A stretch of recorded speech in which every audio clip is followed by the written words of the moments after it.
What is going on, everyone? Welcome to The Function.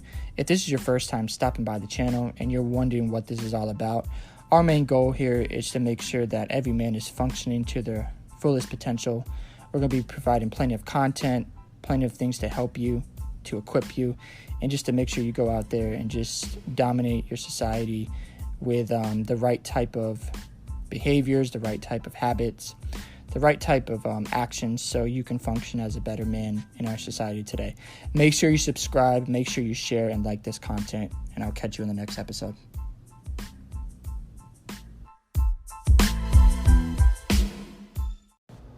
What is going on, everyone? Welcome to another episode of The Function. We are on our episode of Finance Tuesday, and I hope you're doing really well. Hope everyone's having a great month of July.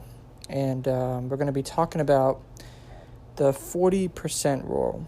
And a little bit of background what that means is that the wealthy in our world actually saves 40% of their income. Pretty surprising, but they actually don't decrease their savings. They actually save almost half of their income. And that's how they are able to maintain their lifestyle, maintain their wealth, and keep their wealth. Now, what does savings actually mean? It means the portion of income not spent on current expenditures. Forgive my enunciation. In other words, it is the money set aside for future use and not spent immediately. So it's set aside for future use and it's not spent immediately. We live in a society where consumption is everything. You don't hear a lot about financial strategies. All you hear is consume this, go on this vacation, buy this car, buy this house right now, do this, you got to do that, keep up with the Joneses, buy these clothes, go on that expensive vacation, rack up credit card points. It's always about consumption. You get letters in the mail about credit card offers. You get offers about auto loans. You get so many different things coming at you. Ads on during the holidays to go buy items, Consumption. There's never anything about savings. It's actually frowned upon. It's looked at as, oh, what are you doing? You got to enjoy your life. You got to, just live your life. And you hear that so much. And you have to take a step back. And you have to think about, well, yes, I still want to enjoy my hard-earned money, but I also want to make sure I'm good for the future. You don't want to be in a place when you're 50 years old and you have nothing to live on when you're done working, right? And you don't want to get to a point where you're just going to work till 65 and retire because you're not going to have enough to live off. And the thing is, people who retire, they have like $80,000 to live off if they, set up a 401k and do things based on what is expected of them. But then they run out of money in 10 years, So you got to think about, I have this time on earth right now, and I have a short window when it comes to my labor, right? You only have a good 40 years of work, and then that's it. So you got to spend that time so wisely. You got to maximize your opportunities. You got to maximize your potential. You can't just sit there and say, okay, well, I'm just going to rely on my job and I'm just going to live however I want to live and there's going to be no consequences. There will be consequences. Might not be now, but when you're 65 and you're looking at no savings and your quality of life starts to dwindle, because it will, you're going to look back on those years of all those purchases you made. And you got to ask yourself, was that really worth it? And that's not a good place to be. So think about, you only have so many working years available. And then that's it, right? So what is the objective of saving more money? What is the objective? Well, the objective is to position ourselves for passive income opportunities and become financially independent. Now, tonight I'm not going to talk about where you should put your money. That will be for another episode next week. But we're going to talk about just saving money and the importance of it and making sure that we start doing it, right? First off, we got to see the bigger picture. You've got to look at your finances 10 years down the road. You have to expect there will be another recession. Inflation is going to happen again. If you look at like a suit back in, the 1970s, you could get it for $35. Now it's, over $100 for a suit, right? So you can't be surprised when inflation happens or when the economy tanks. You have to be almost expecting it to happen. So you have to see the bigger picture. There's a guy in the Bible named Joseph. He was a governor, and it says here he piled up huge amounts of grain like sand on the seashore. Think about that. This man saved so much grain that it was just overwhelming. But why did he do that? Because there was a famine down the road. He prepared. You've got to prepare for a recession. You got to be ready for that kind of situation to happen. And if you're not in position, that's your fault. You decide to go on all the nice vacations. You decide to impress people with your big purchases.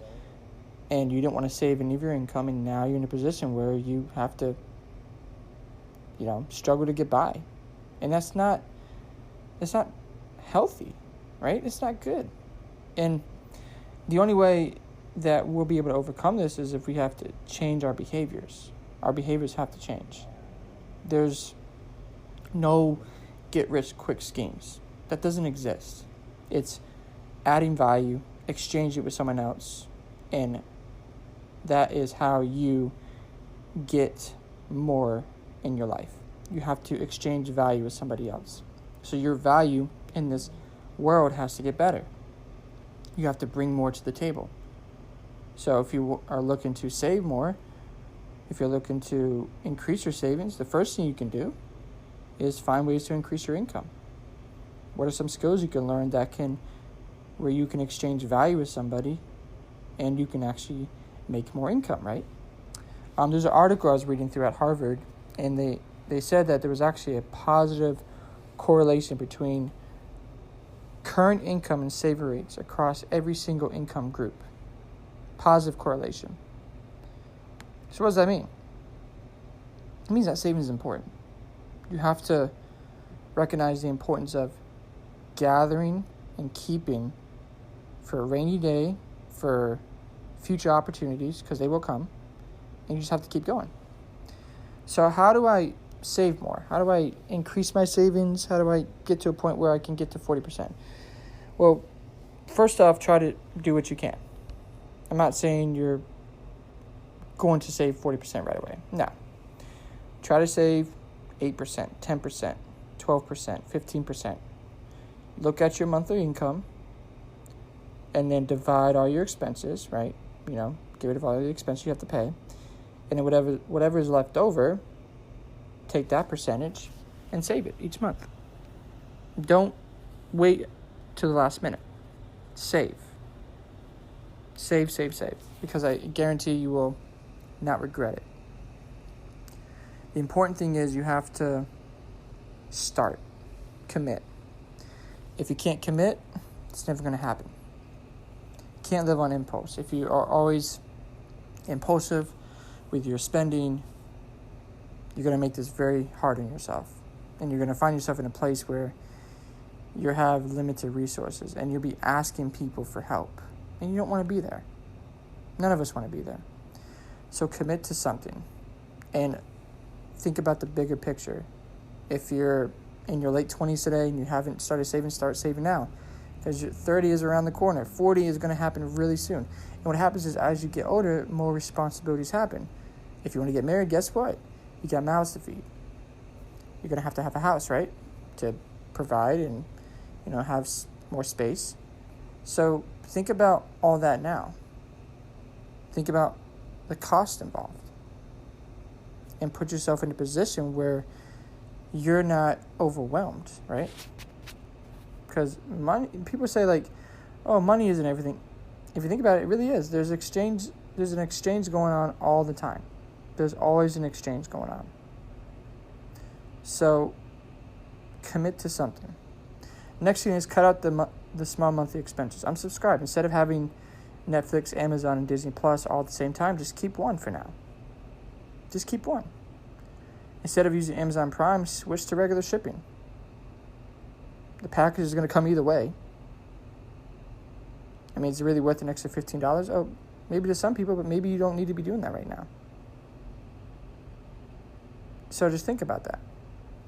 Instead of paying over $200 for cable and internet, just pay for internet, stream all your stuff online, and if you like sports, go to a sports restaurant and watch your favorite teams. Hang out with people who have the same interests, right? Go that direction. But eliminate all this small stuff, because it all adds up. Having Hulu, Netflix, Amazon, Disney Plus, that's why you're low on income, because you have so many subscriptions. Unsubscribe. Just get rid of it.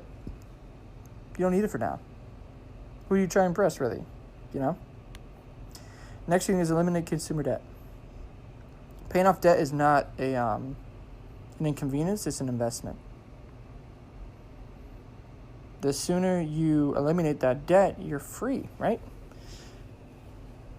Don't get another car payment. If you paid off your car, stick with what you got and save. Take that free money that you have available and start putting that to the side.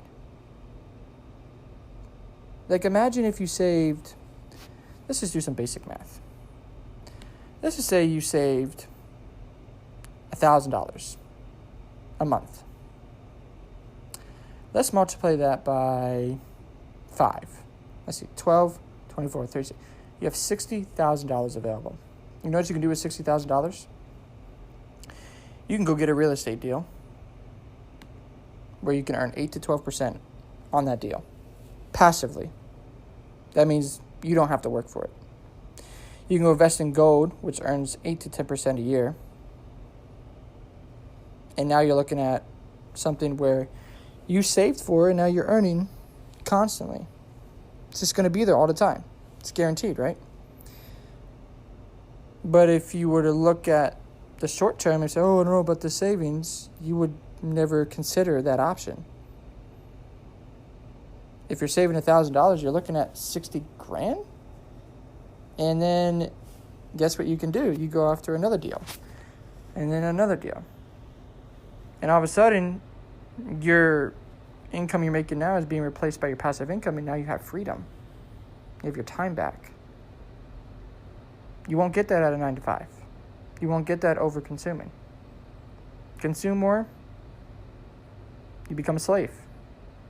So, eliminate the consumer debt. Go from smallest to largest. Get rid of your credit card debt. Get rid of your auto loans. Get rid of your student loans. Stop waiting for the government to bail you out. Pay it off. Take ownership. I know that can hit home, but don't be a slave to this stuff. It's not worth it. It's really not worth it. You know, don't get an 18, 19% interest rate on a credit card. Like that doesn't make any sense. You're going to pay more in the long run. So just get rid of it, you know? You're not impressing anybody. Like, that stuff in 3 or 4 years from now is not going to matter. You're going to have different desires and different needs, right? So just play the long game. Go from lowest to highest, pay it off.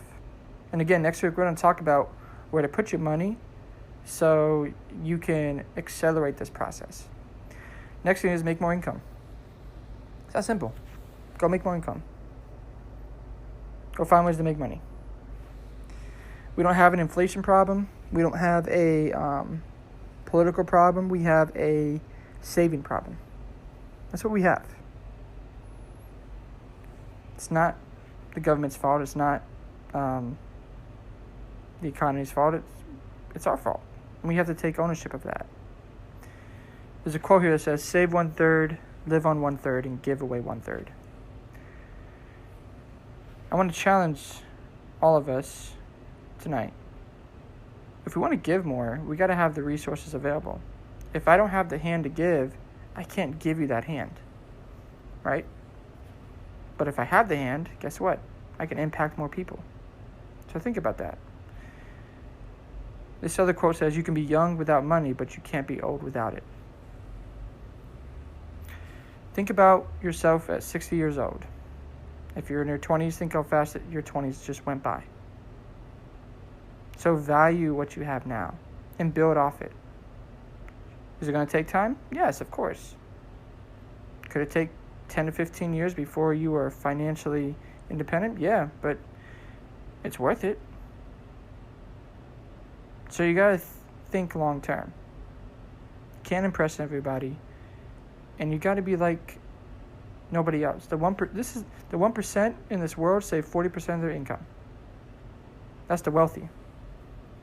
They're different. But hey, they've got resources. They have time back. They don't have to go to a boss. So just think about that. And going forward, don't look at savings as, savers are losers. They're not. You get in a better position. You have more available. You can do more. So as you think this through, start today. Start with a percentage and work your way up to 40%. If you are making, let's say, over 6 figures, you and your spouse, you put $4,000 to the side each month, you're looking at almost $50,000 in a year. Think about that. Think about the options you have. That's 1 year. But the only way you get there is if you exchange value and you become more valuable. And then you're disciplined with what you have. And if you're disciplined now with the little you have, when the new opportunities come and the increases of your income come, you will know what to do with that money. And you'll be positioned in a place where you'll have the behaviors and the discipline down. And you'll get there even faster. So don't look at your situation and go, well, I'm only saving 10%. At least you're doing something, right? Just get started. Save. And get to the point where you can save 40% of your income and you can walk away from 9 to 5 and you have that time back for your friends and family. You don't have to just look forward to weekends anymore. All that's gone. And you have a life that you've always wanted. So I hope this helps you guys, and I hope this challenges you, and I will catch you on the next one.